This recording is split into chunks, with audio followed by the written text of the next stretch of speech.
નમસ્કાર દર્શક મિત્રો, હું યોગેશ પટેલ લાઈવ ભરૂચ ન્યૂઝ ચેનલમાં આપનું સ્વાગત કરું છું. નિહાળી આજના સમાચાર. ભરૂચની જાડેશ્વર ગ્રામ પંચાયતની ગ્રામ સભામાં ધીંગાણું સર્જાતા વિડીયો વાયરલ થતા પોલીસે બંને પક્ષે ફરિયાદ લઈ વધુ તપાસ હાથ ધરી છે. ભરૂચના જાડેશ્વર ગ્રામ પંચાયત હંમેશા વિવાદોમાં રહી છે.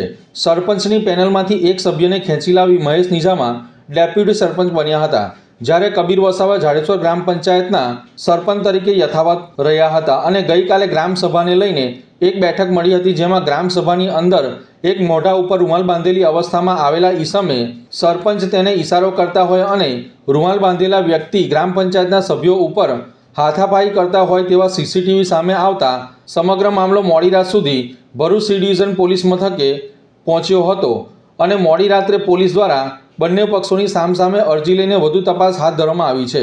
જો કે જાડેશ્વર ગ્રામ પંચાયતમાં થયેલા ધીંગાણાની ઘટનાના વિડીયો સામે આવતા ગ્રામ પંચાયતની અંદર જ સરપંચ અચાનક ઉશ્કેરાઈ જતા હોય અને તેઓના ઈશારાના કારણે રૂમાલ બાંધેલા વ્યક્તિ સભ્યો ઉપર હુમલો કરી રહ્યા હોય.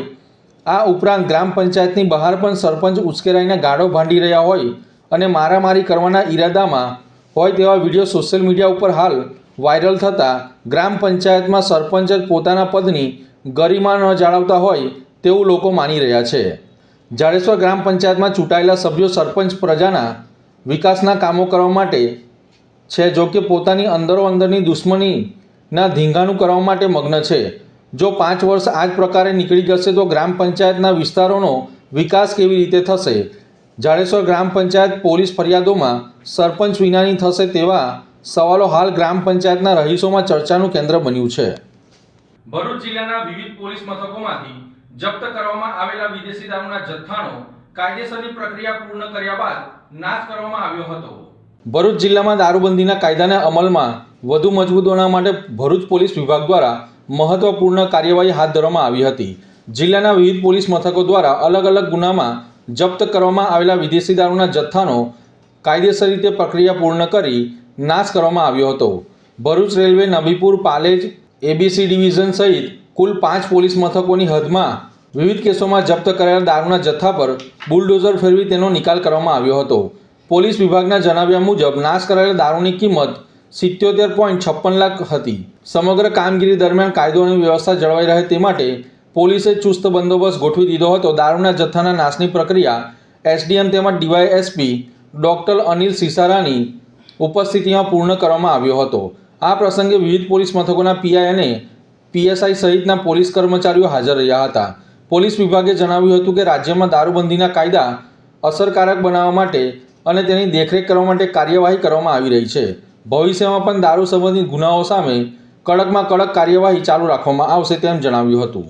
આજરોજ ભરૂચ જિલ્લા ખાતે ભરૂચ ડિવિઝનમાં તેમાં આવેલા કેટલાક પોલીસ સ્ટેશન, જેમાં Bharuch A division, Bharuch B division, Bharuch C division ઉપરાંત Nabipur police station, Palej police station અને ભરૂચ રેલવે પોલીસ સ્ટેશનની અંદર છેલ્લા 1 વર્ષ દરમિયાન નોંધાયેલા જે પ્રોહિબિશનના ગુના હતા અને એ પ્રોહિબિશનના ગુનાના કામ અન્વયે જે પ્રોહિબિશનનો મુદ્દામાલ જે કબજે લીધેલો હતો તે કાયદાકીય કાર્યવાહી કરી તે પ્રોહિબિશનના તમામ મુદ્દામાલનો નાશ કરવાની કામગીરી જે છે તે આજે કરેલી છે. જેમાં ભરૂચ પોલીસ ડિપાર્ટમેન્ટ, આ ઉપરાંત ભરૂચ રેવન્યુ ડિપાર્ટમેન્ટ અને પ્રોહિબિશન તેમજ નશાબંધી અને આબકારી ડિપાર્ટમેન્ટ દ્વારા આજ સવારથી તેની કામગીરી ચાલુ છે. અને ટોટલ જોવા જઈએ તો આ 6 પોલીસ સ્ટેશનનું થઈને ટોટલ 326 જેટલા ગુના નોંધાયેલા હતા અને તેમાંથી ટોટલ 27,362 જેટલી ટોટલ પ્રોહિબિશનની મુદ્દામાલની જે બોટલો હતી અને ટોટલ તેની કિંમત જોવા જઈએ તો 77,56,394 રૂપિયાની કિંમતનો મુદ્દામાલ જે છે તે આજે નાશ કરેલ છે.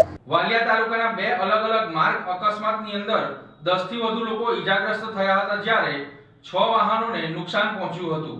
વાલિયા અંકલેશ્વર અને નેત્રંગને જોડતા માર્ગ બનતાની સાથે જ અકસ્માતની ઘટનાઓ સામે આવી રહી છે. વાહન ચાલકો ફૂલ સ્પીડમાં વાહનો હંકારતા અકસ્માતના બનાવોમાં વધારો થયો છે. ત્યારે શુક્રવારે સાંજે વાલિયાની વાડી ચોકડી પાસે ઇકો અને હાઈવા ટ્રક વચ્ચે અકસ્માત સર્જાતા 10 થી વધુ લોકોને ઈજાઓ પહોંચી હતી. આ અકસ્માતમાં ઈજાગ્રસ્ત થયેલા લોકોને સરકારી દવાખાને ખસેડવામાં આવ્યા હતા, જ્યારે અકસ્માતની બીજી ઘટનામાં કોંડ ગામ નજીક બસ સ્ટેન્ડ પાસે બની હતી, જ્યાં 4 વાહનો ભટકાયા હતા. આ અકસ્માતમાં કોઈને જાનહાનિ થઈ નથી, પરંતુ નાની મોટી ઈજાઓ પહોંચી હતી. આ બંને અકસ્માતની ઘટનામાં પોલીસ દ્વારા ગુનો નોંધી વધુ તપાસ હાથ ધરવામાં આવી રહી છે. વાલિયા ગ્રામ પંચાયત કચેરી ખાતે તાલુકા વિકાસ અધિકારીની અધ્યક્ષતામાં યોજાયેલી ગ્રામ સભામાં પ્રાથમિક સુવિધા સહિત ગટર રસ્તા, સ્પીડ બ્રેકર અને ભૂંડના ત્રાસ મુદ્દે સભા ગાજી ઉઠી હતી. વિશ્વ પર્યાવરણ દિવસ નિમિત્તે વાલિયા તાલુકામાં આવેલ દરેક ગ્રામ પંચાયતમાં ખાસ ગ્રામ સભાનું આયોજન કરવામાં આવ્યું હતું, જેના ભાગરૂપે વાલિયા ગ્રામ પંચાયત કચેરી ખાતે તાલુકા વિકાસ અધિકારી એ.બી. તળપડા, સરપંચ સોમીબેન વસાવાની અધ્યક્ષતામાં ગ્રામ સભા મળી હતી, જેમાં ચમારિયા રોડ ઉપર આવેલ સાંઈધામ આવાસમાં ગટરની રસ્તાની સુવિધા નથી. ગામની પ્રાથમિક શાળા પાસે ફોરલેન માર્ગ અને સ્પીડ બ્રેકર મૂકવામાં આવે તેવી માંગ કરવામાં આવી હતી. પંચવટી બાગ ખંડેર થઈ ગયો છે ત્યારે લાઇટો, લોન સહિતની સુવિધા નથી. દહીં તળાવ મંદિરે જવાનો માર્ગ, પ્રોટેક્શન વોલ અને પ્રેવર બ્લોકની સુવિધા આપવી. ભૂંડોનો ત્રાસ વધતા ખેડૂતોને મુશ્કેલી. સામૂહિક આરોગ્ય કેન્દ્ર ખાતે જરૂરી સુવિધા સાથે 24 કલાક ડૉક્ટરની ફરજ અને શાંતિનગરમાં ગટરની સાફ સફાઈ સહિતના પ્રશ્ને પૂર્વ સરપંચ જગદીશ વસાવા, તાલુકા પંચાયતના ચૂંટાયેલા સભ્ય વિજય વસાવાએ રજૂઆત કરી હતી, જ્યારે સિલુડી ચોકડી આવાસમાં પ્રાથમિક સુવિધાઓને ઉપલબ્ધ કરવામાં આવે તેવી માંગ કરવામાં આવી હતી. ગ્રામ સભા બાદ અધિકારી અને ગ્રામજનો વચ્ચે વૃક્ષારોપણ કરી વિશ્વ પર્યાવરણ દિવસની ઉજવણી કરવામાં આવી હતી.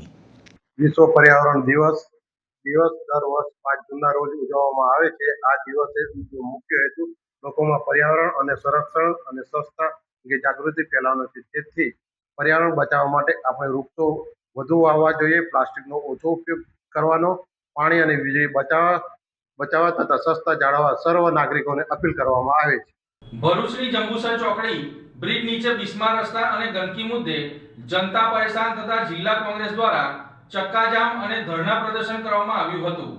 ભરૂચનો જંબુસર બાયપાસ બ્રિજ હવે સ્થાનિકો માટે સુવિધાને બદલે દુવિધા સમાન બન્યો છે. બ્રિજની આસપાસ અને નીચેના રસ્તાઓ સંપૂર્ણપણે બિસ્માર થઈ ગયા છે. ઠેર ઠેર ખાડાઓ અને ગંદકીનું સામ્રાજ્ય જોવા મળી રહ્યું છે, જેના કારણે વાહન ચાલકોને ભારે હાલાકી ભોગવવી પડી રહી છે.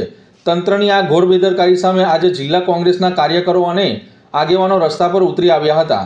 કોંગ્રેસ દ્વારા માત્ર ધરણા જ નહીં પરંતુ જંબુસર ચોકડી પર રોડ બ્લોક કરીને ચક્કાજામ પણ કરવામાં આવ્યો હતો. રોડ પર બેસીને કાર્યકરોએ વહીવટીતંત્ર અને સરકાર વિરુદ્ધ ઉગ્ર સૂત્રોચ્ચાર કર્યા હતા. વિરોધ પ્રદર્શનના કારણે થોડીવાર માટે ટ્રાફિક જામની સ્થિતિ સર્જાઈ હતી. કોંગ્રેસની માંગ છે કે ચોમાસા પહેલાં આ બિસ્માર માર્ગનું તાત્કાલિક સમારકામ કરવામાં આવે અને ગંદકીનો કાયમી નિકાલ કરવામાં આવે, જેથી કરીને સામાન્ય જનતાને હાલાકીમાંથી મુક્તિ પડે તેવી માંગ કરી હતી. ભરૂચ શહેર અને જિલ્લા કોંગ્રેસ દ્વારા જંબુસર બ્રિજ ચોકડી નીચે આંદોલનનો એક ધરણા પ્રોગ્રામ છે. આનો મકસદ છેલ્લા 15 વર્ષથી જીએસઆરટીસી દ્વારા આ વિસ્તારને અન્યાય કરવામાં આવી રહ્યો છે. જિલ્લા કોંગ્રેસ સર્કિટ દ્વારા સરકારશ્રી દ્વારા વારંવાર આ બાબતે રજૂઆત કરવા છતાં પણ આ ચોકડી કે આ રોડનું ડેવલપ કરવામાં નથી આવતું. જો સવર ચોકડીનું ને નર્મદા ચોકડી સુધીનું ડેવલપ થાય, દહેગામથી દહેજ સુધીનો રસ્તો ડેવલપ થતો હોય તો વચ્ચેનો ડેવલપ કેમ નથી થતો? આ વિસ્તારના પ્રજાની દહેજ ઇન્ડસ્ટ્રી કે વિલાયતની ઇન્ડસ્ટ્રીનો જ્યારે આ વિસ્તારમાં સૌથી વધારે ટ્રાફિક સમસ્યા હોય તો આ વિસ્તારની એક જ માંગ છે કે સવર ચોકડીથી મનુવર ચોકડી સ્ટ્રેટ દેખાય. જે રીતે સવર ચોકડીનું ડેવલપિંગ થઈ રહ્યું છે તેવું જ ડેવલપિંગ મનુવર ચોકડી સુધી થાય કે દહેગામ ચોકડી સુધી તેવી અમારી માંગ છે. આવનાર સમયમાં આ ધારા પ્રદર્શનથી જો જીએસઆરટીસીને જે 3 વાંદરાની જે રમત રમી રહેલા છે તે દેખાય છે, જે નહીં માને તો ગાંધીનગર સુધીના વિસ્તાર કે ભરૂચ શહેર કોંગ્રેસ આંદોલન કરશે એવી આજે અમે જીએસઆરટીસીને ચીમકી આપીએ છીએ. અંકલેશ્વરમાં શ્રી ખોડલધામ ટ્રસ્ટ કાગોળ આયોજિત ખોડલધામ મંદિરના શતાબ્દી મહોત્સવ નિમિત્તે માતાજીનો રથ વિવિધ વિસ્તારોમાં ફર્યો હતો. અંકલેશ્વરમાં શ્રી ખોડલધામ ટ્રસ્ટ કાગોળ આયોજિત ખોડલધામ મંદિરના શતાબ્દી મહોત્સવ નિમિત્તે તારીખ 19 થી 21મી જાન્યુઆરી દરમિયાન ત્રિદિવસીય વિવિધ ધાર્મિક કાર્યક્રમોનું આયોજન કરવામાં આવ્યું છે.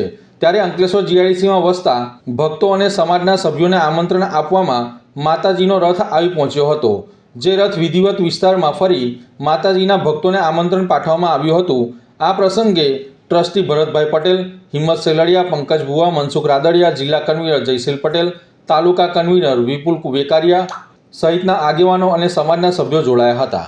શક્તિ અને આસ્થાના મહાસંગ્રામ એટલે ખોડલધામ ટ્રસ્ટ કાગોળ તરફથી આજે દશાબ્દી મહોત્સવના ભાગરૂપે તારીખ 21/1/2017ના રોજ માતાજીનો પ્રાણ પ્રતિષ્ઠા થયો હતો.